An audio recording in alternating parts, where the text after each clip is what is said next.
일주일 전 주방 인테리어를 마치고 얼마 뒤 오즈모 포켓 2가 출시됐다는 소식을 접했다. 멋있었다. 오즈모 포켓 1도 진짜 잘 썼는데 똑같이 작은 크기에 오디오 기능 향상, 넓어진 화각, 이미지 센서까지 사야 될 이유가 가득했다. 유튜브에서 리뷰들도 찾아보니 모두 칭찬 일색이었다. 다음날 바로 홍대에 있는 DJI 매장을 찾았다. 안녕하세요.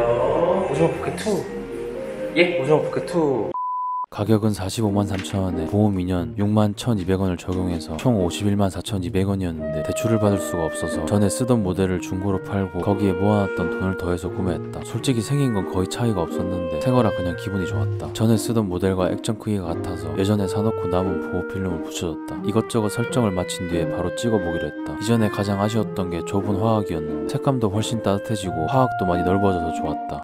며칠 뒤 집에 낡은 전등을 교체하기로 했다. 교체할 때 전동 드릴이 필요했는데 주민센터에서 빌려준다는 이야기를 들어서 찾아갔다. 친절한 직원분들 덕분에 어려움 없이 공구를 빌릴 수 있었다. 집으로 돌아와서 일단 설명서를 읽어봤다. 전동 드릴을 처음 사용해봐서 일단 이것저것 눌러보는 게 설명서를 읽는 것보다 훨씬 나을 것 같았다. 콘센트에 연결을 한 뒤에 버튼을 눌러봤다. 이것저것 눌러보니까 대충 알 것 같았다. 오른쪽으로 돌리기, 왼쪽으로 돌리기 두 개만 알면 끝이었다. 전등을 교체하려고 인터넷을 뒤지다가 전등을 교체하려면 두꺼비 집을 내려야 한다는 걸 알았다. 근데 내가 빌린 드릴은 전기로만 작동하는 거라 시작부터 머리가 어지러웠다. 하지만 혹시 이런 일이 생길 것 같아 미리 대비를 해놓았다. 얼마 전부터 세탁기에 이물질이 나와서 청소를 잡았는데 전등 교체를 하다가 문제가 생기거나 공구가 필요하면 기사님께 도움을 요청할 생각으로 같은 날 청소 예약을 잡았다. 공구를 빌리기 전에 좋은 인상을 남기기 위해서 내가 평소에 아끼는 목캔디와 콜라 2개를 드렸다. 한 번에 주는 것보다 나눠서 여러 번 드리면 뭔가 더 많이 주는 것 같은 느낌을 받을까봐 중간중간 필요한 게 있나 여쭤보면서 드렸다. 본격적으로 전등을 교체하기 위해 쓸모 없어진 드릴을 정리하고 공구함을 닫았는데 설명서를 안 집어넣어서 같은 일을 2번 반복했다.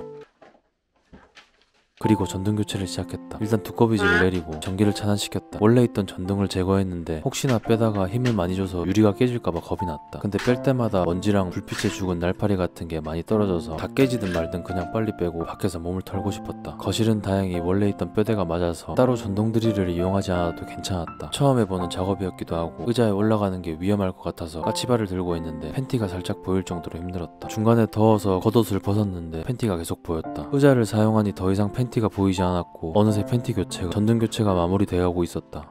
두꺼비 집을 올리고 전등을 켜보니 불이 아주 잘 들어왔다. 덮개를 잘 씌워주고 불을 켜봤는데 잘 들어왔다. 생각보다 스무스하게 진행이 돼서 기분이 좋았다. 다음은 내 방 전등을 교체할 차례였는데 방에 있던 판은 크기가 달라서 전동 드릴이 필요했다. 기사님께 전동 드릴을 빌리기로 했는데 혹시나 안 빌려줄까봐 걱정이 됐다. 혹시 전동 드릴 한 번만 써도 될까요? 네? 쓸데없는 걱정이었다. 드릴을 빌려주신 것도 모자라 내가 전등을 처음 교체해본다고 하니까 옆에서 보고 있다가 도와주기까지 하셨다. 만약에 무캔디와 콜라를 안 줬다면 어떻게 됐을까. 안 드렸어도 빌려주셨을 친절한 분이셨지만 이렇게 가까이 붙어서 귀찮은 내색 하나 없이 도와주진 않았을 것 같다. 매번 사람들을 친절하게 대하고 베풀면 돌아온다는 걸 다시 한번 느꼈다. 역시 전문가와 함께 하니까 일사천리로 진행이 되었다. 덮개까지 씌우니 깔끔하게 전등 교체가 끝났다. 바로 청소를 시작했고 이렇게 청소까지 총 1시간 30분이 걸렸다. 전등을 바꾸니까 집안이 훨씬 깔끔해 보여서 기분이 좋았다. 기사님이 일을 마치고 가신 뒤에 세탁기 청소가 잘 됐는지 확인하다가 세탁기에 들어갈 뻔했다. 청소는 잘 된 것 같아서 세탁기를 시험삼아 돌려놓고 화장실 청소를 하면서 세탁기 상황을 한 번 더 보기로 했다. 여름엔 습기가 많아서 물때가 금방 생기기 때문에 일주일에 한 번씩 청소를 꼭 해주지만 겨울이 오면 건조해서 2주마다 한 번씩 해준다. 화장실 청소가 끝나고 다시 세탁기 불을 받았는데 아직도 여기저기서 이물질이 보였다. 이렇게 더러웠던 세탁기 통을 이렇게 깨끗하게 해주신 걸 직접 봤기 때문에 물 자체의 문제일 수도 있다고 생각했다. 일단 샤워를 깨끗하게 한 뒤에 자세한 걸 물어보려고 업체에 전화를 걸었다. 직원분은 친절하게 어떻게 조치를 하면 되는지 잘 설명해 주셨고 담당했던 기사님이 나에게 다시 한번 연락을 하도록 해서 이런저런 설명을 더 해주도록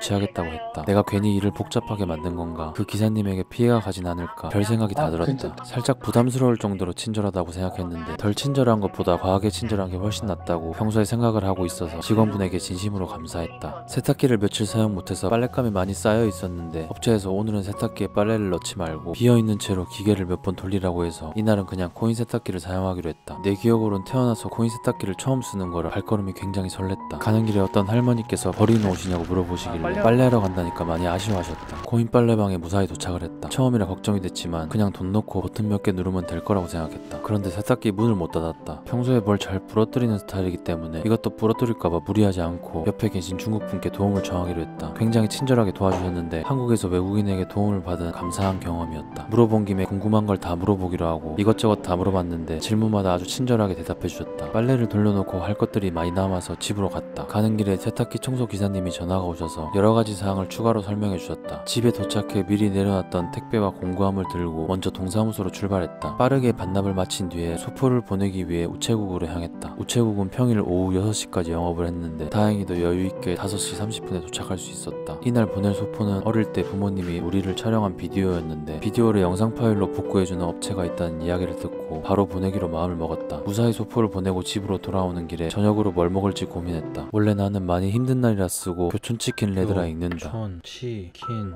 레드. 그런데 집에 가는 중에 곱창 냄새가 너무 좋았다. 오늘은 곱창에 막걸리를 페어링하기로 했다. 곱창을 먹을 생각에 가벼운 발걸음으로 아까 돌려놓은 빨래를 가지러 빨래방으로 향했다. 그런데 가는 중에 파란 봉투를 잃어버렸다는 걸 알아챘다. 너무 화가 났고 발걸음이 다시 무거워져서 곱창 생각을 했더니 다시 가벼워졌다. 빨래는 아주 잘 되어 있었는데 비닐을 사야 해서 쓸데없는 지출을 했다. 비닐을 사는 동안 내 머릿속에는 이 큰 비닐을 다시 사용할 일이 있을까, 다시 쓰지 않는다면 버렸을 때 환경이 오염되지 않을까, 빨리 곱창을 먹고 싶다 등등 오만 생각이 다 들었다. 빨래거리가 너무 무거워서 저절로 인상이 써졌다. 돌아가는 중에는 아무도 옷 버리러 가는 길이냐고 묻지 않았다. 집에 도착해서 건조대에 빨래를 널었는데 그새 모기가 한 마리 들어왔다. 못 잡았다. 오늘 하루 종일 찝찝할 예정이다. 바로 야채곱창 1인분을 주문했다. 이곳은 내 단골집인데 배달이 안 돼서 직접 포장을 해가야 된다. 마트에 들러서 막걸리를, 지평 막걸리를 하나 사고 드레퐁도 하나 샀는데 왜냐면 둘이 섞어 먹. 아까 화장실을 청소하면서 보니 세면대에 물이 잘 안 내려갔기 때문이다. 집에 도착해서 세팅을 완료했다. 동네에 있는 거의 모든 곱창집에 가봤지만 여기 걸 먹은 이후로는 다른 곳에 가지 않는다. 할 일을 모두 끝내니 마음이 편안했다. 음악을 하는 날이든 다른 일을 하는 날이든 계획한 일을 완벽하게 끝낸 하루는 내일의 걱정과 불안을 사라지게 해준다. 노력과 성실로 성공이 만들어진다고는 생각하지 않지만 그것 말고 딱히 내가 할 수 있는 것도 없다. 곱창의 맛 하나만 생각하면서 저녁을 먹을 수 있는 것도 행복이다. 그렇게 야채곱창, 막걸리, 넷플릭스로 나의 하루를 마무리했다.